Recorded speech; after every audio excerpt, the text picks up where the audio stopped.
Good evening, ladies and gentlemen. I'm GV Giri from IIFL, and today in our series of rural webinars, we are having a fireside chat with Ms. Smita Bhagat of HDFC Bank. Ms. Bhagat has spent more than 20 years at HDFC Bank and is now responsible for marketing HDFC Bank's suite of products and services to government and autonomous bodies and large institutions across the country. She has played an important role in the expansion of HDFC Bank's footprint in semi-urban and rural India.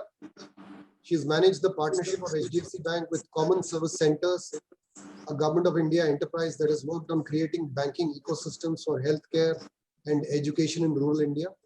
She's on various governmental and industrial committees focused on the rural economy. She's an NCOM and she completed her executive MBA from IIM Ahmedabad. Smita, thank you today for giving your time and welcome to this session. Let's start off on a positive note instead of COVID with a few anecdotes from you about what makes you bullish on rural India over the long term.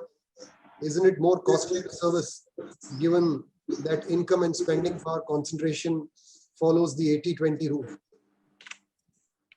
Thank you, Giri. Good evening, everyone. Let me start with giving you some statistics to just say that why I am bullish towards rural India. India with more than 6 lakh villages, 2,54,000 panchayats, 1,40,000 odd panchayats optic fiber network has reached. We have 3.15 crore traders in semi-urban rural India, more than 11 crore farmers. 70-75% of the schools are there in semi-urban and rural areas. Almost 60% of our colleges are in semi-urban and rural. Almost 40% universities are there. You will be even surprised that even in the medical or healthcare space, 70% of our hospitals are in semi-urban and rural areas. 60 to 70% of our population stays there. 1.5 trillion is rural, semi-urban and rural economy. Can we ignore that? No, we cannot ignore that. If that develops, obviously the country will see far more growth. But what has changed? I mean, rural India always existed and these statistics were always there. But in last 10 years, the adoption of technology, and I just mentioned that now more than 60% of the panchayats now have optic fiber network and which connects the villages which are attached to panchayats. And penetration of mobile phones, usage of data. And if you see the statistics of even the e-commerce company, that where their maximum deliveries are happening, and a large part happen to be in tier 2 to 6 cities. Well, how is all that happening? Because the companies which are leveraging adoption of technology to sell their products in rural and semi-urban areas will definitely see growth. So if we would have gone through physical route, I think it would have taken years.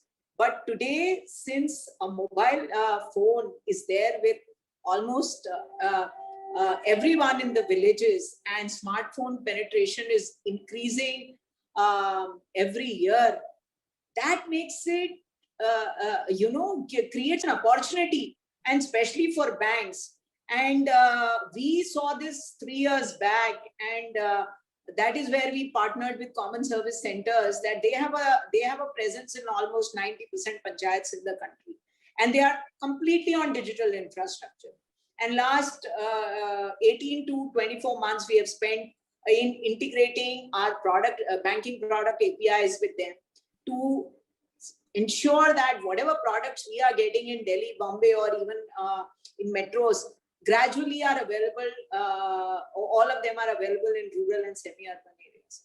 The other interesting thing which I would like to share is that India with 148 lakh crore of deposits, actually 70% of deposit is concentrated in 132 districts, and then next 109 have around another 10-15% more. And you are seeing this percentage growing. So if you see growth in those 109 districts plus the ones where the growth was slower, you will see growth in economy. Then with open credit infrastructure, I mean, OCEN and account aggregator be getting approved by government and RBI, the 6 to 8% penetration of credit, which is there right now, I'm talking about organized credit. With that coming in and NBFCs, banks having developing capabilities of extending credit based on cash flows, bank statements, etc. Even if that doubles, look what can happen to the economy. So that makes me very positive, and I personally believe that's my personal take, that last 10 years belong to digitization, adoption of technology, etc. Next 5 or 10 years will belong to companies who get their digital strategy right on these rural and semi-urban locations. Because while deposits and your volume business comes from, or the high ticket business comes from metro and urban, but the growth and quantum growth, data growth will actually be seen in semi-urban and rural. What about the spread of the population? In years past, when we have spoken to banks, we've been told frequently that the aggregate business from a family is not so much as to justify the extra cost of reaching them. So can you give us some anecdotes in which you've seen the cost barrier being overcome? And why is it now profitable for you to change this? So just to answer same thing, I mean, earlier you had to reach physically. Today you don't need to have a physical outlet or reach out physically to them. I mean, today they can open an account, they can get credit completely on digital mode. And I'll just tell you, there are enough and more examples, and I'll share with you. I mean, all of us are aware that last year, when we went into lockdown in the month of March, and all of us were fortunate that we were living in big cities where our basic requirements, groceries, etc., were getting delivered to our home. But the lockdown was there in villages also. I mean, how do they get access to the basic needs or food, groceries, etc.? Now, that is a time, and which is what makes me again very hopeful about rural and semi-urban areas. Common service centers developed a model of e-Gramin store.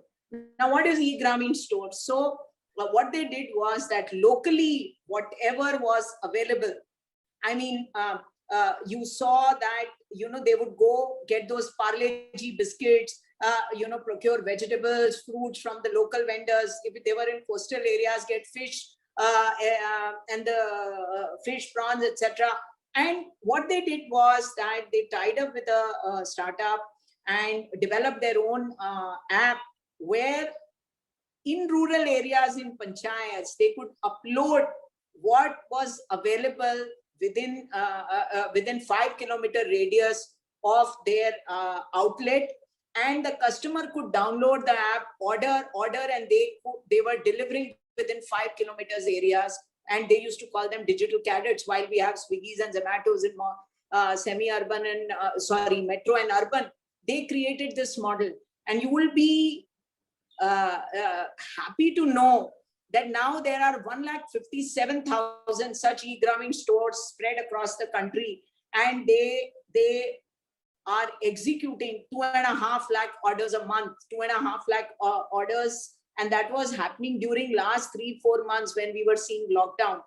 And this is an interesting way that, look how you are creating employment, how you are creating income for people locally, because otherwise the vegetable and fruits, where do they go and sell?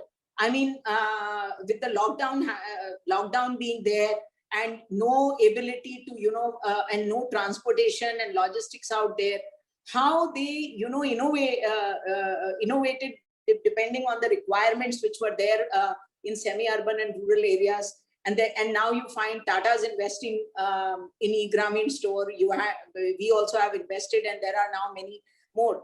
The other interesting part is that how do you again leverage technology, growth point of view? Now, for any FMCG or any company to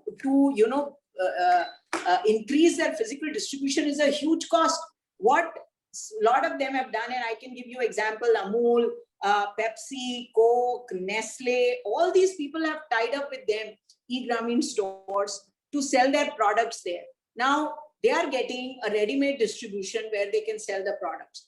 They used to have 4,000 to 5,000 distribution centers through which they would, retail their products. What they have done is they have tied up with CSC, picked up those 4,000, 5,000 village level entrepreneurs and, made them their distributors. And they have now a distributor app, which is integrated, and a Grameen store owner can actually send to the distributor what is his requirement for next 15 days, etc.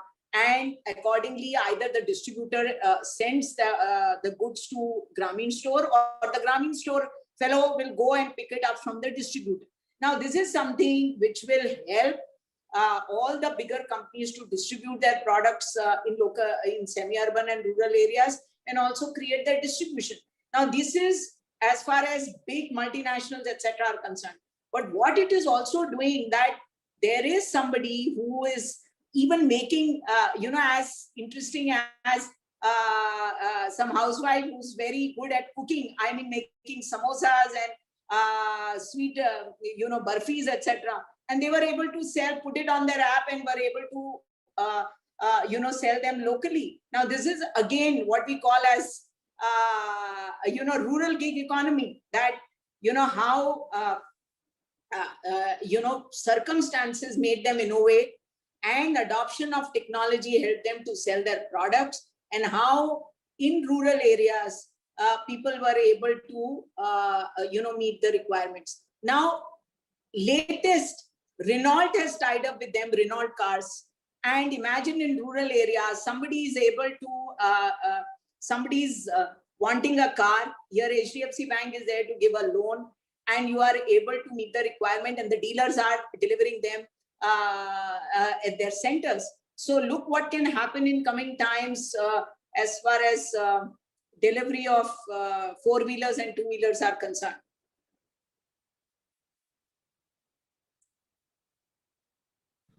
Sorry for the interruption. I guess Giri, he got logged off. Yeah. His internet seems to be slow. You may continue. He's back. Yeah. Yeah, I'm back here. Sorry, I seem to have dropped off. Tell us, Smita, about your outlook on rural credit growth as a whole. Which segment do you expect to drive growth in the medium term? Yeah, so what we are seeing and what has been experienced of last, I think 18 to 24 months, and I would say right now, in last 2 months also, as things, last 2 months, what we were preparing, and as the lockdown started easing, two-wheelers obviously is seeing growth. Gold loan is seeing a growth with good monsoon expected, and good agriculture produce, on that side, the food growth is supposed to be better than normal. So, and the sowing season with the expectation of good monsoon, the tractor loans saw good growth. Then consumer durables, again, consumer durables is seeing a good growth. So on the consumption side, these, and then on the agri side, etc., the agriculture equipment loans and tractors have seen growth. Now, one could say about gold loan and personal loan also saw growth, because there was a requirement on the healthcare side also for people to meet their healthcare expenses. Because I think while we talk about a lot about positive, there was huge stress as far as health infrastructure and the expenses on health side were concerned.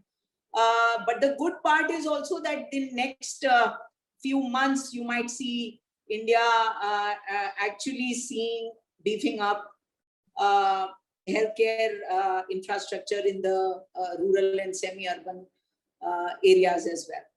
So, but I can tell you that these retail loans are seeing growth, and I would say the traders and SMEs yet to pick up this thing, but I think we are very hopeful and positive that we will see in next 1 or 2 months growth coming back to our regular levels. So it's interesting that you said that even consumer durables seem to have seem to give you reason to be bullish about, because last week we had Mahesh Vyas, who's the head of CMI, speak about how many job losses there have been, and he suspected that the bulk of the job losses were non-agri rural. So have you seen something which is in the last 2 years in agreement with this statistic? So non-agri rural, yes. So let's divide how our rural economy is. So today, 40%, while 50 to 60% agri might contribute on employment, it contributes 30 to 35 to 40% as far as GDP is concerned. Then you have consumption and you have services economy. Now, on the education, healthcare, FMC, food and beverages, and all these sides,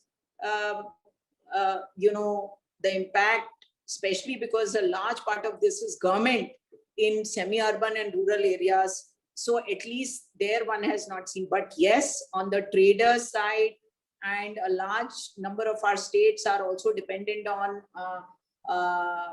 travel and tourism. They obviously have seen impact. Now, when I say consumer durables, let us all understand a large part of consumer durables in India are mobile phones, and also with gadgets, I would say electronic gadgets, because when the school started going online, people started working from home, and a lot of people going back to their hometowns, etc., working from home at this thing. Then what we see that with all this, and especially in last few weeks, demand for consumer products in rural areas is there. And I again repeat that the segment, we usually talk about agri when we talk about rural. We forget that there is a large consumption and merchant ecosystem out there. As I gave you some stats on education, healthcare, services, these sectors, because largely, if you see the employment in rural areas, government is the biggest employer, because you don't have big industries out there, and will be SME segment. So that's why you can see that while the biggest stress in rural was related to medical infrastructure, yes, the job losses have been there across, but people, I mean, there is government where, a lot of us have been focusing on government employees, etc., to extend credit. Earlier, these municipal schools, primary healthcare centers, community healthcare centers, I don't think so we had looked at them as a segment, but they form a large part of employed segment in semi-urban and rural areas. And it's a big target segment for consumption, banking products, etc. Understood. Talk to us about your journey and how you started spotting the opportunity for HDFC Bank during your travels to rural India. Oh yes, now I can say easily that I have traveled almost at least 25 states, I would say. When you travel and when you go in interiors, that is where you find out that, what are the opportunities we are missing out. So starting with, visiting these common service centers, and which it struck that, entire, all of them are on digital infrastructure. And then realizing that, look, today you don't need degrees, you need somebody, if you see today, the adoption of technology and the usage of data is highest in rural areas. And to me, the interesting part was that when you go there and you find these people in rural areas now making payments through UPI. And you know, not buying a television but wanting to buy data because they want to see Netflix. I mean, that is something everybody thinks this is restricted to metro and urban, but that's not the case. Then you go there, and how they are able to even use social media for, you know, getting customers. A large number of people which you see in social media actually are from rural and semi-urban locations. And I can tell you these with experience, with these 254,000 panchayats where the common service centers are there, 80% of the village level entrepreneurs today are on some kind of social media. So their awareness levels are very high and their adoption. So when you go, interesting thing was that when I went to Manipur, you found a market totally run by women. I mean, I have not seen anywhere in India that a market which is totally run by women. Every single product and what kind of marketing skills, what kind of innovation they were bringing in, and how they were getting crowds in. And there we had a large number of these VLEs who were actually having a turnover of 25-30 lakhs. And that was very, very interesting. Then in Andaman and Nicobar Islands, you find there were some 22 VLEs who had a turnover of around 40-45 lakhs. Now that is something we never think about, because unless you go, you figure it out. And these common service centers were set to deliver government services to common man. And so they will have footfalls, because somebody will need something as far as basic as you know, even if you had to make a domestic remittance, you want any certificate, you want to apply for education, colleges, etc. They would there is a portal through which you can apply birth certificate, death certificate, marriage certificate. Everything is they retail close to 350 odd services. They are bound to have footfalls, and then how they leverage these footfalls to generate business by doing various activities, depending on your hunger and your ability, how these guys were creating employment. You know, today with common service centers have around 10 lakh people who are working around these places. So look at what adoption of technology has done, and how these people are so fast. You don't need to do any training with physical training or a classroom training. You create sorry, you create videos, e-learning module, and through which they learn and implement. So all our APIs which we integrated, I mean, they were doing everything online. And we have already in last few months sold more than 1 million products through these VLEs. When I say that education is getting disrupted, I'll give you another example.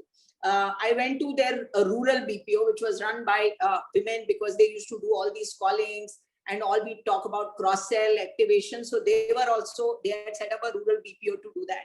And there I went and met somebody when the owner of the lady who was managing that rural BPO center, she gifted all of us, Kiana, you take these bulbs. And so we all said that we want to pay for it. And she said that these two girls have manufactured. So I started talking to them and asked them, Kiana, have they done any diploma?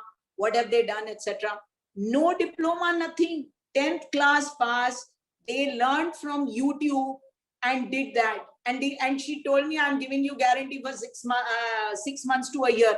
And I brought those bulbs from there.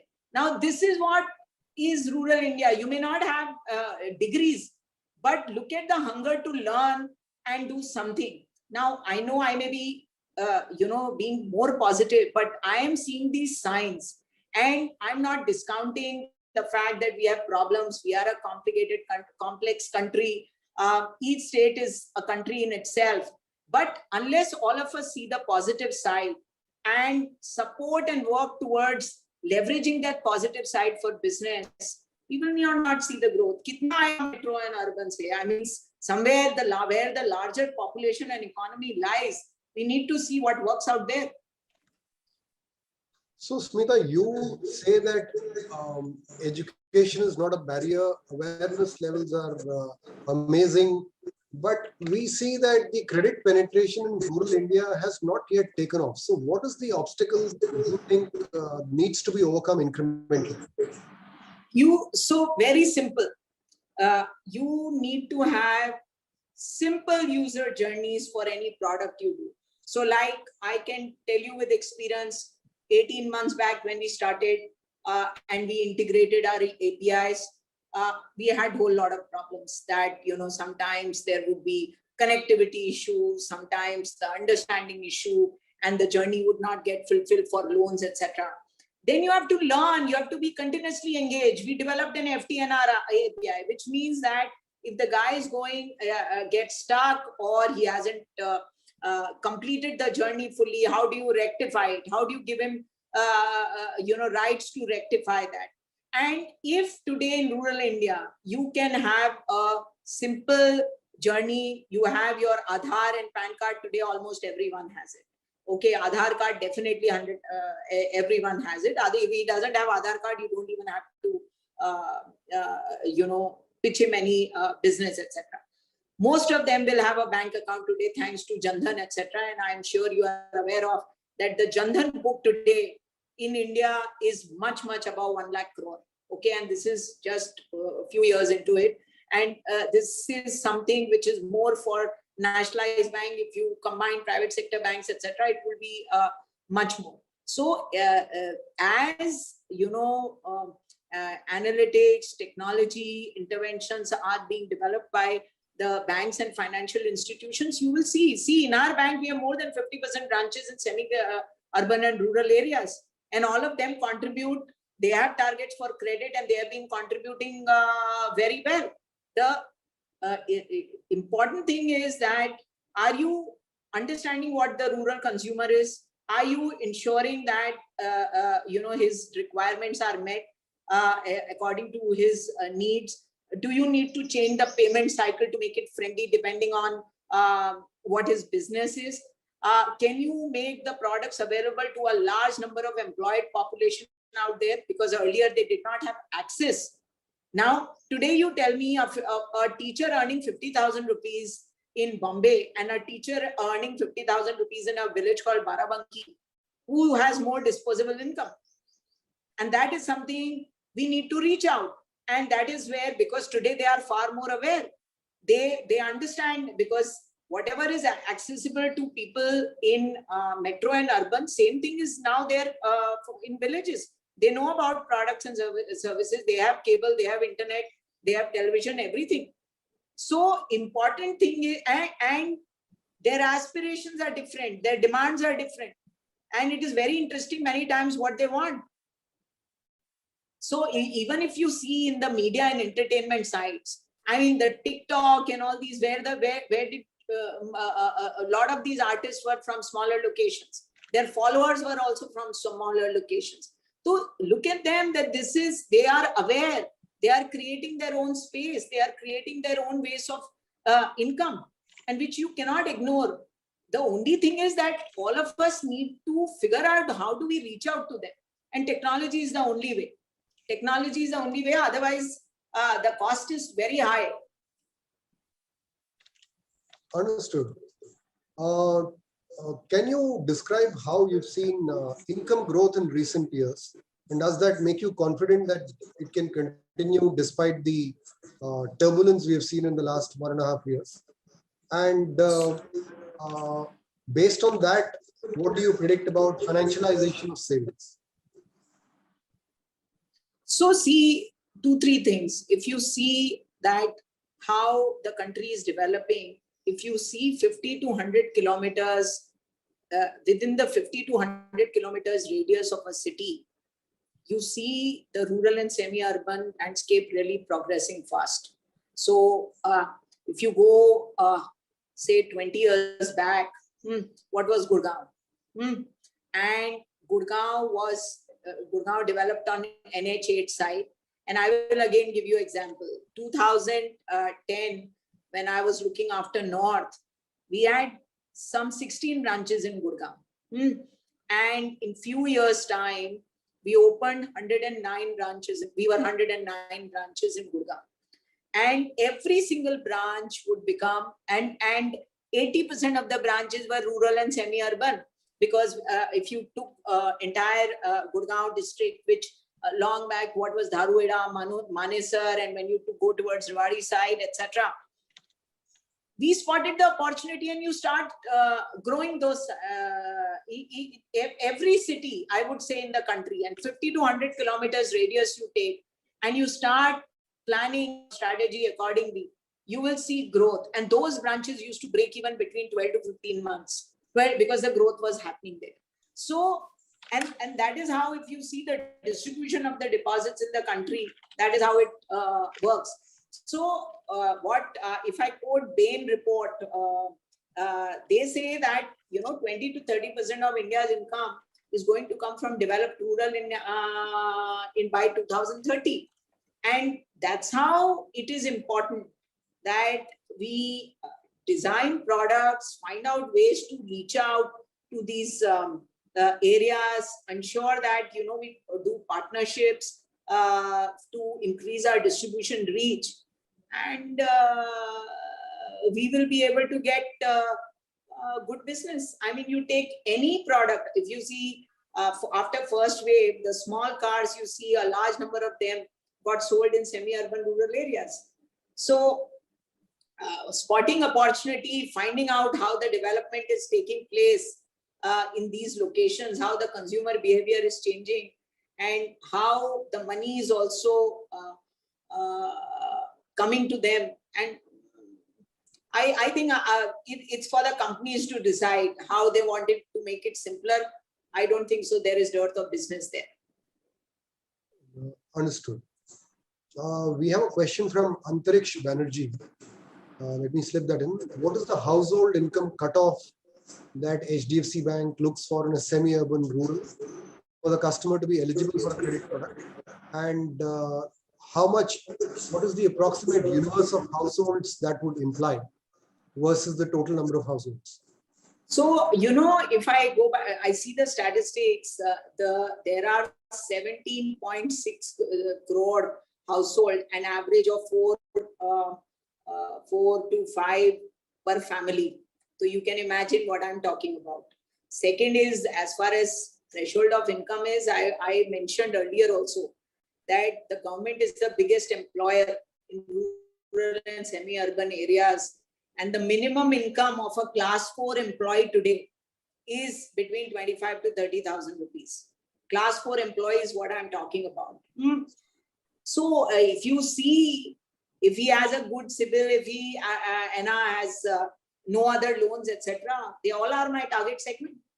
Then all the traders, I mean, you have 3.15 crore traders in the country.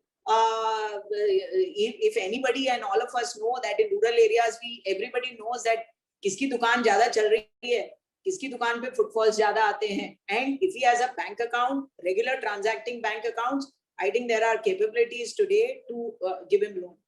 11.8 crore farmers, yes, 75 to 80% have only 1 to 2 acre land holdings. Land holdings are small, but the point is that there are still 2 crore farmers left, 2.5 crores. So it is not the question of, I would say, threshold, etc. See, today, most of us today can lend based on the balances in the bank account, transactions, etc.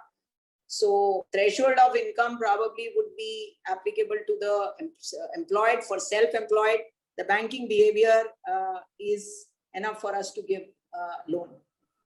Understood. What will be your estimate of the total pool of government employees in rural and semi-urban? Very difficult to say, but if you say that 50%, अगर आप लेते हो कि rural और semi-urban में 50% employed and 50% self-employed है, so at least 80-85% would be employed population would be government, because I'm not talking exceptions that would be around Gurgaon, Bombay, Pune, etc. But if you go to the districts, other than 150 odd districts where the large concentration of deposits are there, because see, every collector, we have close to 715 districts, and we would be around 714 coming times as per the statistics available. Every district and collectorate would have certain set of government departments which will have employees. Now, depending on the size of the district, it would increase. So I would say that 75 to 80% of the employment in semi-urban rural actually would be government, because agri and everything else comes in self-employed. Right. Smita, a couple of days back, last week, we had one infectious diseases specialist who came and spoke in this series of webinars. And his view was that the whole country has largely been infected. Now, for the next 6 to 8 months, we're not going to see any more infectious waves. Given that, what would be your outlook for asset quality, default risk, etc., for the system in the next 6 months or so? So my answer would be that, look, we are living in very uncertain times. It is extremely difficult to predict. While nobody thought that second wave would be so, dangerous, where everyone knew somebody who was impacted. The other thing is that, while some people talk about ki third wave nahi hoegi, others are saying third wave hoega. And I don't know the way world is going, that in coming times, what is going to be, how things move, whether it is COVID or any other disease. But the what I would like to say is that what has I would say in India, what could happen in next few months, and that would probably decide about many things, is that in rural, we had probably very, very bad healthcare infrastructure, and we all saw it on television and everywhere, that people dying, the healthcare ecosystem was in tatters, etc. But there is a lot happening right now, and in next 6 months to a year, whatever I have seen, and I've been part to many of those initiatives, how the rural infrastructure is getting beefed up. And why I'm talking about this is that when your health is taken care of, and you have access to basic health facilities, etc. And again, technology will play a very important role in terms of telemedicine, teleconnect, delivery of medicines, creating basic, I would say, infrastructure which can take care of people's healthcare requirements, beefing up infrastructure in terms of oxygen or ICU beds, etc. Because we are part of an initiative which is going to put 10 ICU bed facility in every district in the country. All this actually will help in future how things will happen. So the impact on economy as far as health is concerned will get reduced. On your specific question, it is extremely difficult to predict right now, because while you told me earlier that you met somebody who said that third wave may not happen, but whatever we are hearing, that in our country we have very short memories. Again, as the lockdown is easing, you are still finding people going without mask and again going into crowds, etc. Keeping fingers crossed, hopefully third wave does not happen, but very difficult to predict that. Maybe after first wave it was easier, but after second wave it is little difficult to predict that how would be next 3 to 6 months. But I can say the initial signs of the lockdown easing has been very positive. If I see from bank's point of view in terms of transactions, in terms of our ability to get back to business as usual, because we believe that by July we will be able to hit the regular run rate. But all this, when I speak, vaccination is extremely important. I mean, while one can talk about a lot that how economy is going to can recover, will recover, etc. But I think all of us know at the back of our mind that vaccination is very important. Rural India में vaccination पहुंचना बहुत जरूरी है. And then vaccination happens and brings in confidence. This COVID, this healthcare infrastructure gets beefed up. I think we will have. I see festive season becoming really, really positive for us. I mean, that's what we think in HDFC Bank, and we hope. We are pretty sure that whatever, if vaccination goes on track, the third wave is not as bad as second. I think we will go back to business as usual very soon. Which are the states you see that are ramping up on rural health infra?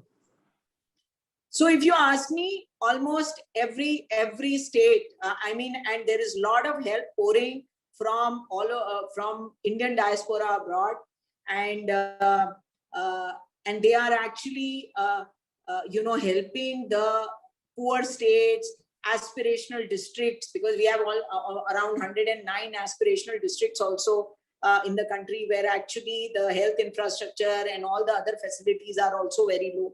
So I think the public-private partnership, which one is seeing happening in states, and especially in Bihar, Jharkhand, Chhattisgarh, Northeast is definitely where beefing up of rural infrastructure, especially on the healthcare side, is very, very important.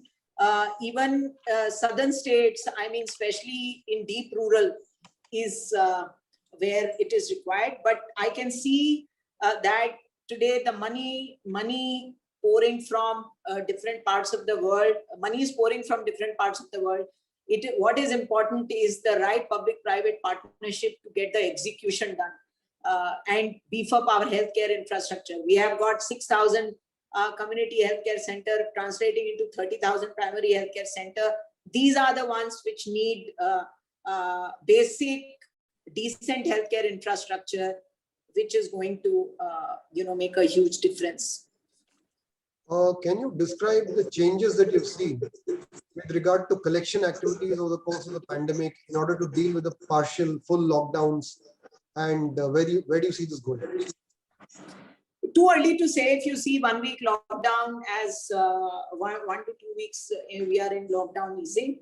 But we don't feel in HDFC Bank as guidance given earlier, also in investors conference. There may be a slight this thing in next 1 or 2 months, but I think we will be on the entire collection bid and everything should go on track the way HDFC Bank is as we come out of complete lockdown.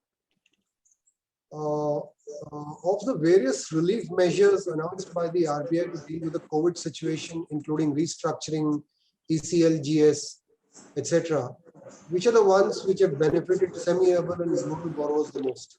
Guarantees. Giving guarantee for MSME has been a great one. Classifying healthcare and startups in PSL lending is again a very positive step. But I think government providing guarantee and letting the financial institutions do their job has been a very positive step. And this has helped banks to extend credit to MSMEs, etc. in big way. And now in healthcare sector, the guarantees they have extended it for every category and every constituent of healthcare ecosystem is a very positive step, I believe.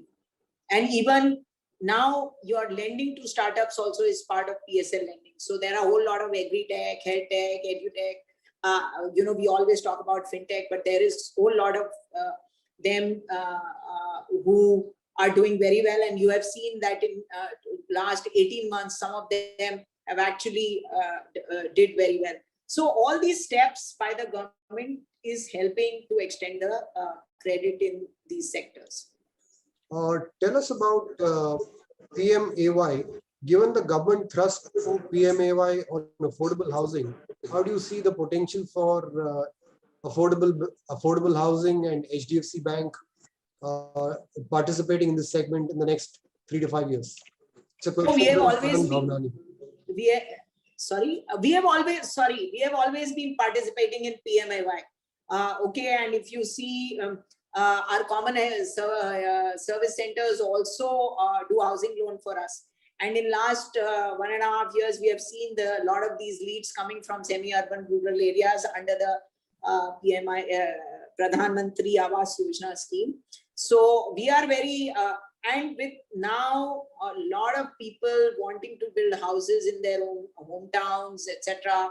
A lot of people wanting their second homes in the smaller locations, and also to lot which I spoke about, government and trader community in semi-urban rural areas. I think I see this as a very, very important segment, and we are very bullish about it.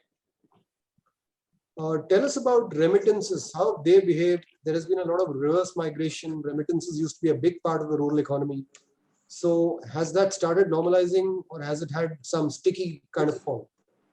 No, I think it's going to take, and see, people, migrants have to come back. You saw whether it was first lockdown or second lockdown, immediately they are the ones who get impacted. So they go back to their villages. And as the lockdown starts easing, you start seeing them coming back.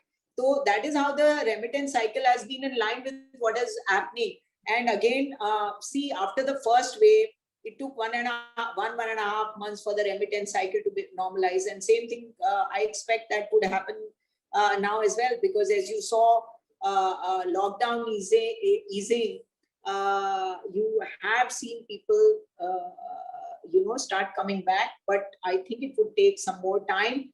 By the time you see a lot of them going back to their work, and that is where you see remittances. So honestly, yes, in last 2 months, it was weak because lockdown was there. But as people start going back to work, that should happen. Tell us about DBT. In the last 6 years or 7 years, there has been a lot of progress, and there are schemes like PM Kisan also implemented. Then there are other schemes like NREGA, which is revamped. Do you believe cumulatively they've helped, they've stabilized rural incomes and increased the creditworthiness of the population? And where do you see it going in the next 3-4 years? So I would say very simple, just one line. It put cash in the hands of rural India through these DBT transfers. It helped them in taking care of their some work-related requirements, and also help them in their consumption. So if you see in COVID times what DBT was done, and the money which came into people's account, a lot of it was also used for their consumption. So we all know that we are in a democratic country where populism is given. So that's going to happen. DBT is not going to go anywhere, and it's good. We will see it more and more. You have seen कि farmers के account में कितना पैसा जा रहा है, स्वच्छ भारत में जा रहा है, then education के अंदर it is going for the girl child, etc. So I think this is something which is here to stay, and it helps a certain set of population, because I have personally, when I have visited villages, वो जो Pradhan Mantri Awas Yojana, the transfer which was there to build the toilets, etc. There were part of the countries which got benefited big time with those schemes. Right. What about the farmer agitation, the government setting the cat among the pigeons with the farm loss, and now the hit from COVID? Do you think all this combines to create a circumstance where the government has to step on the pedal in rural populism, especially because there are a number of elections next year? So is that fiscal tap could be turned loose a little bit, and is that something to worry about? I think, Giri, I would not like to answer that, because we all know what happens. So I would rather not answer, because it depends on I mean, state elections, lot many other things. We all know about farm laws, that, you know, who was getting benefited and where the problem was. So this is something I would refrain from commenting. Sure. We have a question from Anand Bhavnani. Kindly give some color on the bank's plan for microfinance and whether the MFI book is likely to grow at a higher or lower rate than the overall growth of the bank. See, I don't look after microfinance, so it would not be right for me to comment. But I think we have a very good franchise. I think probably one can easily say that this is a company within our bank, and till now we have done very well, and they have been growing. Obviously, pandemic, one had to be careful, and you know, accessibility, etc., also had become an issue. But since I don't look after that, I would not like to, you know, comment on that. I'm sorry about it. Yeah. Sure.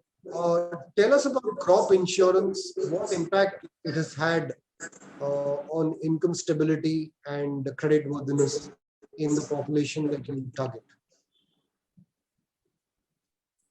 This is one area, you know, something which I'm not very confident with the figures. I would not like to speak about it. This crop insurance is something, you know, difficult for me to comment.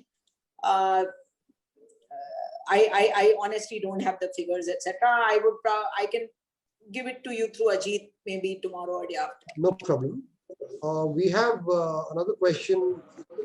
Which loan categories have seen pressure on asset quality? Crop loans, tractor loans, commercial vehicles, construction equipment, two-wheeler, and do you feel confident you will come out of that quickly? Oh yes, confident. You know, it is due to lockdown and various other issues. The stress were there, but our book and our you know, customer categories, etc., I have always been you know, top class. So even whether it's construction equipment or whether it is two-wheelers or any other asset product, I think you know, we haven't seen too much stress. Thoda bahut to sabhi jagah hua hai, but you know, honestly, on the overall this thing, I will not be able to comment. I will let again Ajit come back on it. But there is a demand which is there on products where, because of the lockdown, there was impact. Obviously, bank took a different stance for temporarily. But that is something overall basis. I would have Ajit give you the details. Yeah. Sure. We have an interesting question about fintech and rural, because you yourself spoke about how technology has brought the cost down. Not only has it brought the cost down, but it has also created an opportunity for a new segment of competition, which is the fintech company. And taking advantage of exactly this cost reduction, they seem to be quicker and more nimble. So the question is, are they going to be capturing the opportunity quicker than banks, or are banks you know, safeguarding their territory from a No, I always believe that, you know, we are there to coexist. I don't think so there is competition, but we are there to coexist. And I'll tell you another one in rural. I don't know how many of you have heard about StoreKing. StoreKing is you know, a e-commerce company for mainly dedicated to rural India, and we have partnered with them again for you know, retailing banking products by integrating our APIs with them. So we partner with them, and it is a mutually beneficial relationship. It is not only StoreKing. There are a lot of agri-tech companies now who are working with us, and where we would be developing solutions for the farmers, you know, they want to become our banking facilitator or BCs, because all of them want to extend loans to their customers. So we have been partnering with agri-techs companies in rural and semi-urban areas, and not only agri-tech, any tech company which has good customer and good set of customers on that platform, have good reach, and if they our requirements, regulatory requirements, etc., we partner with them, because that's the only way future. If you have to really scale at a speed and with a size like ours, the only way is to one of the ways, I wouldn't say the only way, one of the ways is to partner with fintechs and see how we can scale up the business. They get benefited from us, and we also get benefited from them. Right. So you see this is a collaboration and not a clash. Yeah, it's not a clash, and we have been partnering with them to actually provide solutions to the government for their a lot of e-procurement in many states happens through our solutions, which we have developed through some of the tech companies, etc. So as I said, it is collaboration and partnering with them. I think there is enough opportunities in India for everyone. We have time for one last question from Preet Arora of Aviva Life India. He's asking, what is the asset quality outlook of Kisan Credit Card and Mudra Book? I don't know if that's up your alley. Yes. Yeah. So again, as I said, both these products, I don't look after. I would have Ajit answer them. Sure. So that's all we have in terms of questions. Smita, thank you very much. It was a tremendously insightful session. A lot of anecdotes from you, endless treasure of anecdotes from you on rural India. We really enjoyed having you with us here. And thank you very much for contributing time. And thanks to the members of the audience for attending this session. Thank you, Giri. Thank you, everyone. Thank you very much for having me here. Thank you.